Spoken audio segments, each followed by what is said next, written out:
हर रोज की तरह दिनेश लाल जी अपने शाम के सैर सपाटे से लौट आए थे। वह अपने जूते उतार ही रहे थे कि बहू ने पूछा, बाबूजी, आज हम पार्टी में जा रहे हैं। हम वहीं से खाकर आएंगे। आज रात के खाने में आप क्या खाएंगे, बताइए। दिनेश लाल जी सोचने लगे, आज रविवार तो नहीं है और ना ही किसी की शादी है। ज़रूर किसी पार्टी में जा रहे होंगे। छोड़ो, मुझे क्या करना है इस उम्र में। अपने विचारों पर काबू करते हुए दिनेश लाल जी बोले, ऐसा करो बेटा, मेरे लिए 2 रोटियां बना दो। दूध के साथ रोटियां ही खाऊंगा। बहू तुरंत बोल उठी, बाबूजी, सुबह ही जो बनाई थी उनमें से 2 रोटियां अभी भी बची हुई हैं। अगर आप बहू ने अपना वाक्य अधूरा ही रहने दिया। लेकिन दिनेश लाल जी अच्छी तरह समझ गए कि वह क्या कहना चाहती थी। सुबह की रोटियां खाई तो गैस हो जाएगा। सुबह भी बहू ने मसाले वाली सब्जी ही बनाई थी, जिसके चलते अभी तक खट्टी डकारें आ रही हैं। और इस उम्र में पेट को संभालना मतलब किसी बिगड़े हुए बच्चे को संभालने से भी ज़्यादा कठिन काम। बाबूजी बहू से बोले, नहीं बेटा, इस उम्र में सुबह की रोटी या नहीं खा सकता। तुम्हें थोड़ी तकलीफ़ होगी, लेकिन मेरे लिए 2 ताज़ी रोटी बना दो। बहू को बहुत गुस्सा आया। वो गुस्से में ही बड़बड़ाते हुए उठी, अब 2 रोटियां बनाओ या 10, काम तो उतना ही बढ़ेगा। आटा गूंदो, रोटियां बनाओ, किचन और बर्तन साफ करो। इन्हें क्या है, इन्हें सिर्फ ऑर्डर देना है। काम तो मुझे करना पड़ता है ना। बस दिन रात इनकी ही सेवा करते रहो। बहू के बोल दिनेश लाल के कानों पर पड़ रहे थे। हे भगवान, बहू 2 रोटियां बनाने में इतनी तकलीफ। मैंने कोई 5 पकवान तो मांगे नहीं थे। उन्हें बहुत गुस्सा आ गया। लेकिन गुस्सा वहाँ किया जाता है जहाँ कोई सुनने वाला हो। उन्होंने अपना गुस्सा निगल लिया। अब तो उन्हें जितनी जल्दी गुस्सा आता था, उससे जल्दी चला भी जाता था। दिनेश लाल जी को अपनी पत्नी की बहुत याद आई। निर्मला जी के जीते जी उन पर कभी बासी रोटी खाने की नौबत नहीं आई थी।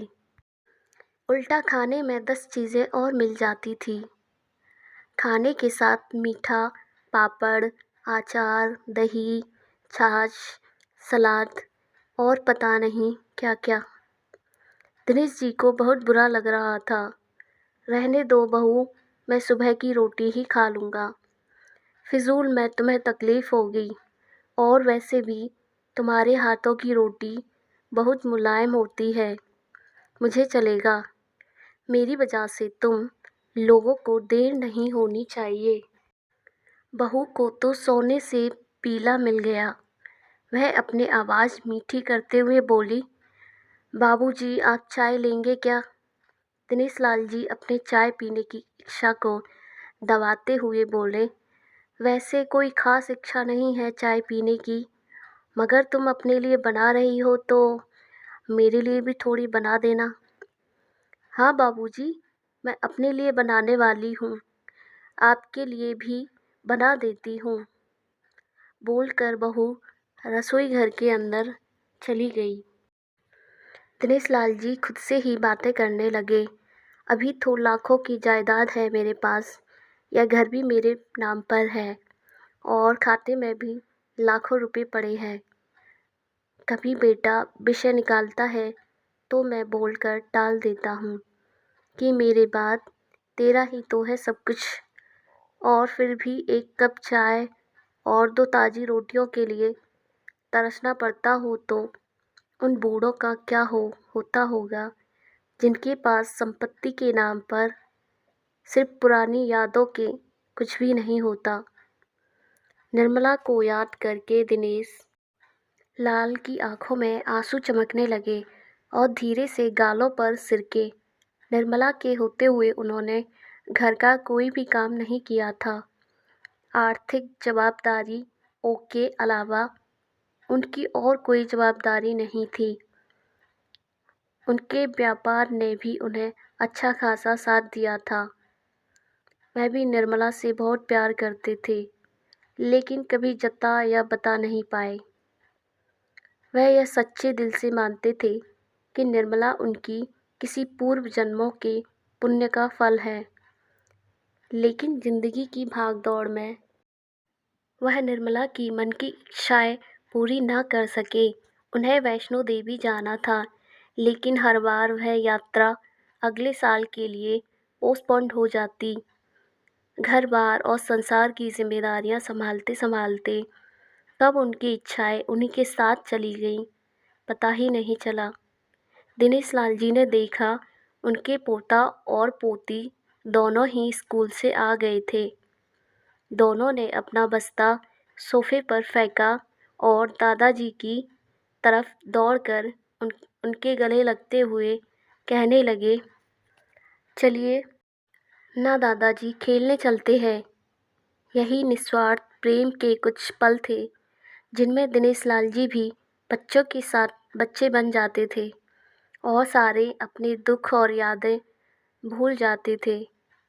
वह कुछ बोल पाते उससे पहले ही बहू ने कहा, चलो छोड़ो दादाजी को, हमें पार्टी में जाना है। जल्दी से आकर तैयार हो जाओ, पापा भी आते ही होंगे। दोनों ही बच्चे दादाजी को छोड़ मम्मी की तरफ भागे।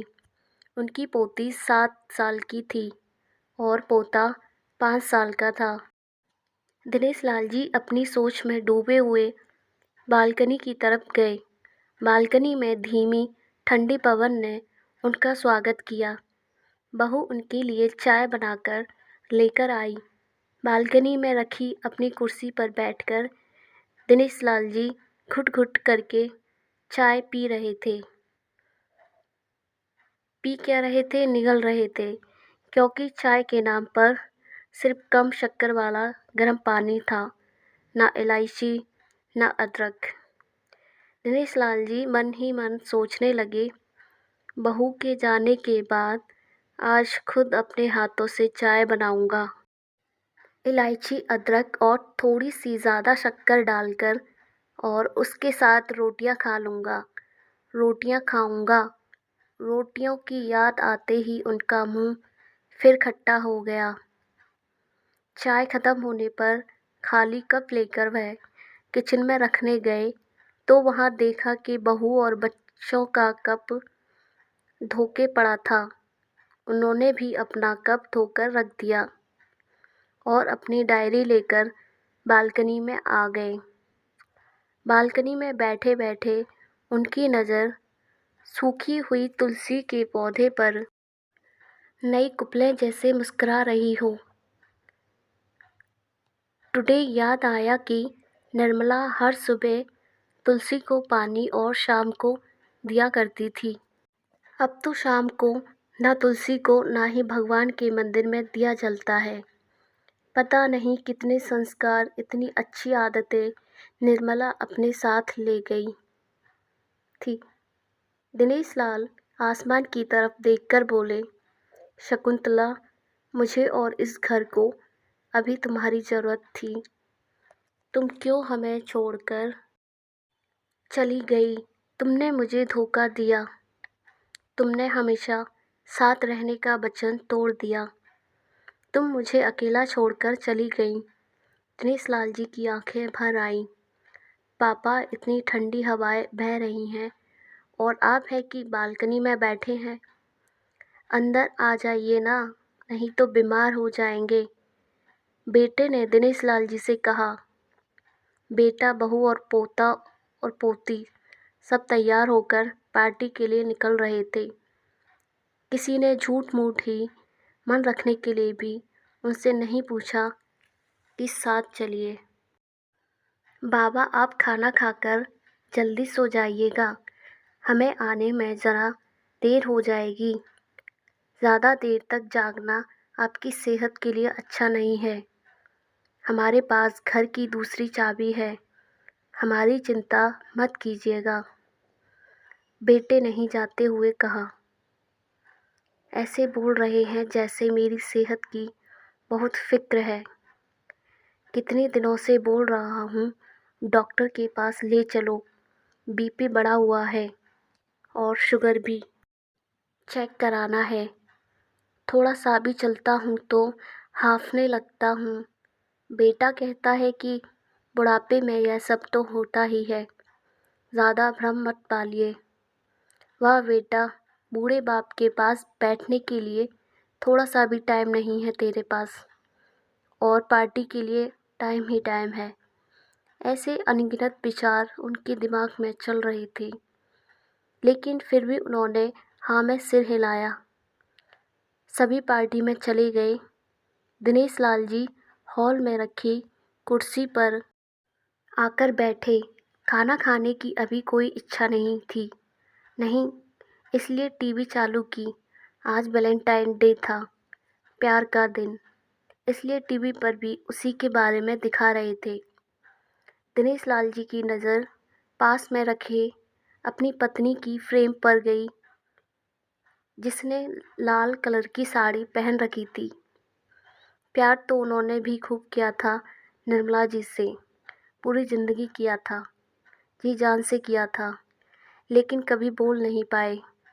टीवी पर दिखा रहे थे, लोगों ने लाल कपड़े पहन रखे थे, हाथों में लाल फूलों के गुच्छे लेकर वह ग्रीटिंग कार्ड्स खरीद कर रहे थे।